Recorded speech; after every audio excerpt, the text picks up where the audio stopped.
It is a real honor and privilege for me to speak to you and to congratulate you. And I want to begin by talking about my dreams. I mostly have very beautiful dreams. It's only from time to time that I have bad dreams. But as you know, the bad ones leave a bad taste in the mouth and they do linger longer. In some of my bad dreams, I imagine myself at the TUT campus. In my dream, it is a campus that is part Pretoria, part Soshanguve, a little bit of Mbombela, a bit of Polokwane, a shade of Garankuwa.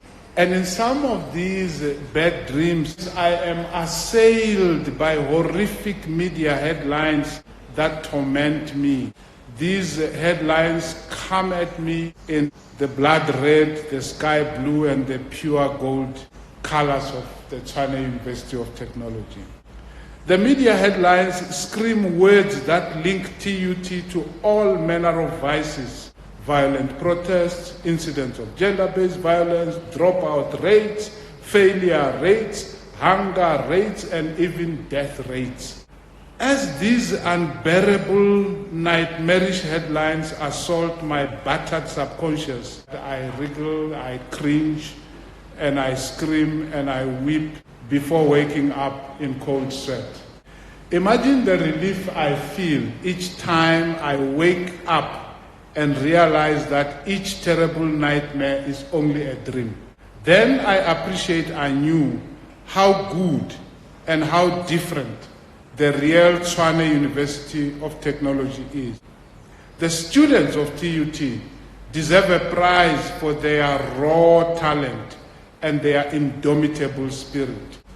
Their hunger for knowledge that works far outstrips the many odds that they have faced and still face in their lives. The student members of the TUT Solar Car team are a perfect example of the TUT student I'm speaking about here. 30 years from now, when our highways and byways will be full of cars powered by solar, perhaps powered by gas and hydrogen, and stuff yet to be converted into energy. Maybe some of them will be powered by Mopani worm juice. Who knows? At that time, when the petrol and diesel engines will be relics from the past, used only as teaching tools, the story of the TUT Solar Car team will be told. It will be a beautiful story. It will be a story about a magnificent team of engineering students and academics who in 2014, while South Africa was fast asleep, came together to build an amazing solar car, which they named the Sun Chaser. It will be a story of how between 2014 and 2022, the TUT team of engineers, in collaboration with engineers from other institutions, as well as generations of engineering students, produced 4 models of the Sun Chaser between 2014 and 2022, each model a vast improvement of the last. Some ignorant people in the year 2045 may scoff at the engineering feat of the TUT engineers, who already in 2022 built a solar car with a range of more than 800 kilometers. But they will be wrong to scoff at this amazing achievement, even then in 2045. It would be like belittling the mathematical genius of Ada Lovelace, who transfigured the calculator into the general computer that we have come to know and love today. And she did this in the middle of the 19th century. She was a true child of her father, the iconic poet Lord Byron. So Ada Lovelace believed in what she called poetic science. No matter how hard her mother tried to have her schooled into mathematics as a means of preventing her from becoming a poet, Ada continued to believe that there was a deep relationship between poetry and science. I also believe this. When I looked at the Sun Chaser, what I could think of was how beautiful the machine was. Not beautiful in the sense of a luxury car, but beautiful in the sense of science and engineering coming together with human ingenuity.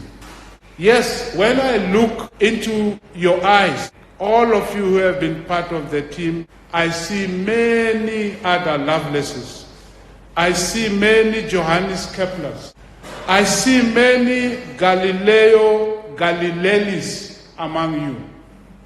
I see many Wangari Maathais, the Kenyan woman whose heart bled for the earth and whose care for the earth led her to plant 1 million trees in her lifetime. This is the strategic aim of building a solar car, to save the earth. Yes, among you I see many Margaret Fullers, that literary philosopher who called herself the March which calls for more, which tempted me to title the appreciation speech, The Pursuit of the Sun and the March that calls for more. Yes, in this Sun Chaser team, I see many Hamilton Nakis, I see many Chris Barnards, I see many Wole Soyinkas dying to be born.